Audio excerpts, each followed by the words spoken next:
शौहर 7 साल के बाद घर लौटा तो लौटते ही बीवी ने डिमांड कर दी कि मुझे तलाक दे दो। अस्सलाम वालेकुम, कैसे हैं आप लोग। मैं हूं आपके साथ अदनान और आज मैं आपको साउथ अफ्रीका की एक ऐसी सच्ची कहानी सुनाने जा रहा हूं जिसे सुनने के बाद शायद आप भी होश के नाखन लें। हमारे बहुत से नौजवान जो अपने अच्छे मुस्तकबिल के लिए बैरून मुमालिक का रुख करते हैं और कुछ ऐसे मुमालिक में जाने की ख्वाहिश रखते हैं जहाँ पर जाकर उनको वहाँ की नेशनैलिटी मिल जाए ताकि वो अच्छी रोज़गार कमा सकें। और इसी तरह से साउथ अफ्रीका जो है वो जाने की ख्वाहिश बहुत से लोगों को होती है क्योंकि वहाँ पर काम ज़्यादा मिलता है और पैसे भी अच्छे बन जाते हैं और वीज़ा भी आसानी से मिल जाता है और वहाँ की नेशनैलिटी भी आराम से मिल जाती है।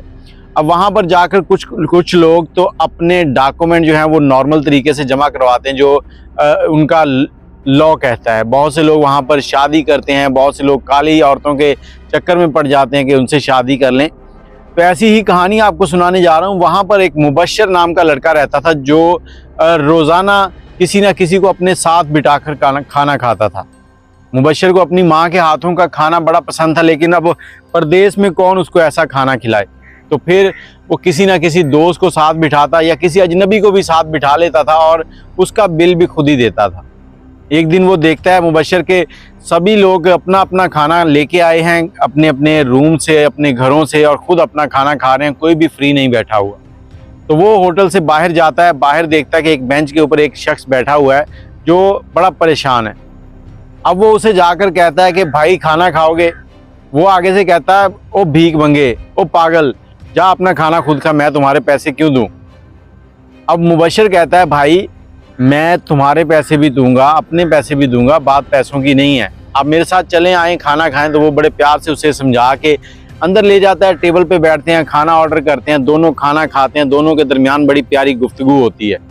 अब इसी गुफ्तगू के दौरान दोनों में थोड़ी दोस्ती हो जाती है। तो वो शख्स जो टेबल के ऊपर बैठा हुआ था उसका नाम था जुनेद। जुनेद मुबशर को बताता है कि मैं तकरीबन 7 साल से यहाँ पर हूँ और कुछ ही दिनों तक मुझे मेरा कागज़ मिल जाएंगे, मेरे डॉक्यूमेंट मिल जाएंगे जिससे मैं यहाँ पर परमानेंट हो जाऊँगा। तो वो दोनों बड़े खुश होते हैं। उसके बाद रोज़ाना उन दोनों का मामूल बन गया कि एक ही टेबल के ऊपर बैठ के खाना खाना और एक दूसरे के साथ अपनी बातें शेयर करनी, इवन के फैमिली की बातें भी शेयर करते थे। फिर एक दिन ऐसा आया कि जो जुनेद था वो मुबशर को बताता है कि आज मैं बड़ा खुश हूँ, आज मेरे हाथ में ये जो फ़ाइल तुम देख रहे हो ये मेरी परमानेंट होने की है।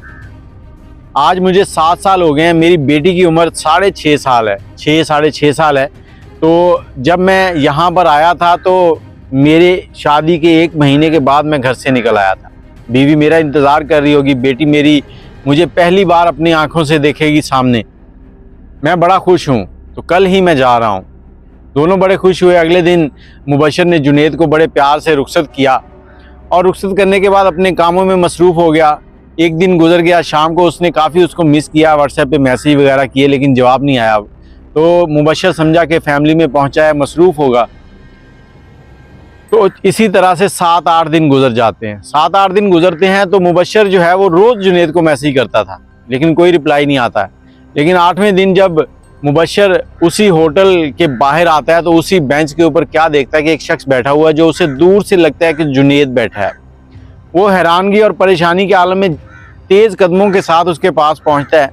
पहुंचने के बाद उससे पूछता है कि जुनेद भाई खैरियत तो है। जैसे ही जुनेद ने सर ऊपर उठाया तो दाढ़ी बढ़ी हुई है, बुरी हालत है और बड़ा परेशान।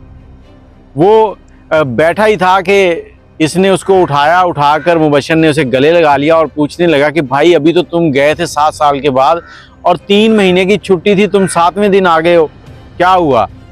अब गले लगने की देर थी कि जुनेद जो है वो फूट फूट कर रोने लगा। तो मुबशर ने उसे तसल्ली दी और एक पार्क में ले गया जहाँ पर बिल्कुल तन्हाई थी। पार्क में अपने साथ बिठाया और उसके साथ बातचीत करने लगा। तो यहाँ पर फिर जुनेद को एक ऐसा शख्स चाहिए था जिसे वो अपने अंदर की बातें बता सकता। जुनेद ने मुबशर को बताया कि जैसे ही मैं पाकिस्तान पहुँचा हूँ, एयरपोर्ट पे उतरा हूँ तो मैंने देखा कि मेरी वालदा और वालिद एयरपोर्ट पे आए हुए हैं और मेरा एक दोस्त था शकील जिसे मैं अपने घर पे बता के आया था कि मेरे वालिदैन को, मेरे घर वालों को कोई भी काम हो तो तुमने इनको वो काम करके देना है। अब ये 3 लोग आए हुए हैं और मेरी आंखें मेरी बीवी और मेरी बेटी को देखने के लिए तरस रही थी।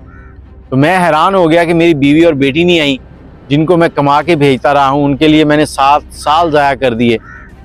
अब घर पहुंचते हैं। घर पहुंचने पर मैं देखता हूं कि बेटी मेरी के हाथ में फूलों का गुलदस्ता है, लेकिन वो मुझे देखते ही अपनी माँ की पीछे छुप जाती है और मेरी तरफ नहीं आती। मैं उसे बुलाता रहता हूं, बेटा इधर आओ, लेकिन वो नहीं आती। मैं समझा कि शायद पहली बार देख रही है, इसलिए मुझसे डर रही है, हिचकिचा रही है, तो चंद दिनों में ठीक हो जाएगी। अभी रात को हम लोग लेट गए हैं, बातें करते करते रात गुजर गई। अगले दिन जब सुबह हुई तो मेरा वही दोस्त शकील जो था वो हमारे घर में दाखिल हुआ। जैसे ही वो दाखिल हुआ तो मेरी बेटी जो है वो बेड पर लेटी हुई थी और वो जल्दी से उठी और बाबा बाबा करती उसके साथ जाके लिपट गई। मेरी बेटी मेरे दोस्त के गले लिपट कर उससे बातें कर रही थी, उसको बाबा बाबा कह रही थी। अब मैं यहाँ पर परेशान भी था और गुस्से में बेगम को बुलाया और उससे पूछा ये क्या बात है। तो बेगम ने बड़े गुस्से में मुझे जवाब दिया कि ये आपकी गलती है, मेरी गलती नहीं है। जैसे वो पहले से ही भरी पड़ी थी। उसने कहा कि आप यहाँ से चले गए हैं, मेरी भी ज़रूरियात थी, अब पैसा ही ज़रूरत नहीं है। मैंने कितनी बार आपको कहा कि आप वापस आ जाएं, छोड़ें इस कमाई को, यहाँ कोई छोटा मोटा काम कर लें, आप रोज़ाना घर आएंगे, लेकिन आपने एक ना सुनी। और आपके जाते ही जब मैं प्रेग्नेंट हो गई तो मुझे डॉक्टर के पास आपका दोस्त लेके जाता था, मेरी दवाइयों का बंदोबस्त आपका दोस्त करता था। जब बच्चा पैदा हुआ उसने पहली बार आपके दोस्त को देखा। अब इस मामला के दौरान हमारे दरमियान कुछ नज़दीकियाँ बढ़ी, लेकिन मैं आपको ये ज़रूर कहूँगी कि आपकी इज़्ज़त का मैंने पालन किया है। मैंने ऐसा कोई गलत काम नहीं किया कि जिससे आपको कभी कोई शर्मिंदगी उठाना पड़े। आप मुझे तलाक दे दें ताकि मैं आपके दोस्त शकील से शादी कर लूँ। अब मुझे गुस्सा आया, गुस्से में मैं घर से निकला हूँ, निकल कर शकील की तरफ जा रहा हूँ कि उससे बात करूँ। जैसे ही मुझे शकील मिला तो मैंने उसे कहा कि तुमने यारी के ऊपर डाका डाला है, तुमने ये क्या किया है। तो शकील ने बड़े इत्मीनान से जवाब दिया कि देखें मेरी कोई गलती नहीं है, आप मुझे अपने घर पे छोड़ गए थे, लेकिन मैंने आपकी इज़्ज़त की रखवाली की, आपकी इज़्ज़त के साथ खिलवाड़ नहीं किया। हाँ, हम दोनों में कुछ ऐसी नज़दीकियाँ आई हैं जिससे हम एक दूसरे को पसंद करने लग गए हैं, क्योंकि हमारा टाइम बहुत एक साथ गुजरता था। अब मैं आपकी बेगम से शादी करना चाहता हूँ, आप उसे तलाक दे दें ताकि वो अपनी इद्दत पूरी करे और हम शादी कर लें। बेहतर यही है, क्योंकि आपकी बेटी भी मुझे ही बाप समझती है। और यहाँ पर मैं बड़ा शर्मिंदा था कि मैंने जो पैसा और वक्त इन लोगों के लिए कमाया वो उसकी उनको ज़रूरत ही नहीं है, वो तो मुझे चाहते थे। और इसी हालत में मैंने घर वालों से कहा कि मैं वापस जाना चाहता हूँ, मुझे वहाँ पर कुछ काम है अर्जेंट। और मैं जहाज़ में सवार हुआ। जैसे ही जहाज़ उड़ने वाला था मैंने फ़ोन पर बेगम को 3 बार तलाक दी और उसे कहा कि तुम अपने दोस्त के साथ शादी कर सकती हो, क्योंकि मैं उसका सामना ही नहीं कर पा रहा था। वो सवालिया नज़रों से मेरी तरफ देखती थी कि मैंने उसके साथ क्या किया। 7 साल उसके मैंने ख़राब कर दिए। बेटी मुझे नहीं पहचान रही थी। जिस बेटी को मैं गले लगाना चाहता था, मैं चाहता था कि वो भाग कर आए और मुझे बाबा बाबा कहे, उस बेटी ने मुझे पहचाना तक नहीं। इस दौलत और पैसे का हम क्या करें। तो मैं यहाँ वापस आ गया हूँ और आज मैं बहुत परेशान हूँ और मैं अपनी ज़िंदगी से तंग आ चुका हूँ। तो मुबशर ने जुनेद को तसल्ली दी और उसे कहा कि बस कुछ ऐसे ही हालात होते हैं परदेसियों के। परदेसी जब बाहर जाते हैं तो वो समझते हैं कि शायद पैसा कमाएंगे और रुतबा बढ़ जाएगा, लेकिन वो अपने बीवी बच्चों की अहमियत को नहीं समझते। तो आप लोगों को ये कहानी सुनाने का मकसद सिर्फ यही है कि अगर कभी आप बाहर जाते हैं तो खुदारा ऐसे चक्कर में ना पड़े कि आपको 10-10 साल वहाँ पे रहना पड़े और आप सिर्फ ये लालच करें कि आपको वहाँ के पेपर मिल जाएंगे, आपको नेशनैलिटी मिल जाएगी और आप कामयाब हो जाएंगे। आपकी फैमिली को आपकी ज़रूरत है, आपकी बीवी को आपकी ज़रूरत है, आपके बच्चों को आपकी ज़रूरत है, आपके घर वालों को आपकी ज़रूरत है। उनका ख्याल करें। कहानी कैसी लगी कमेंट में अपनी राय ज़रूर दीजिएगा और ये एक सच्ची कहानी है, शेयर करके अपने दोस्तों तक ज़रूर पहुँचाइएगा। अल्लाह हाफ़िज़।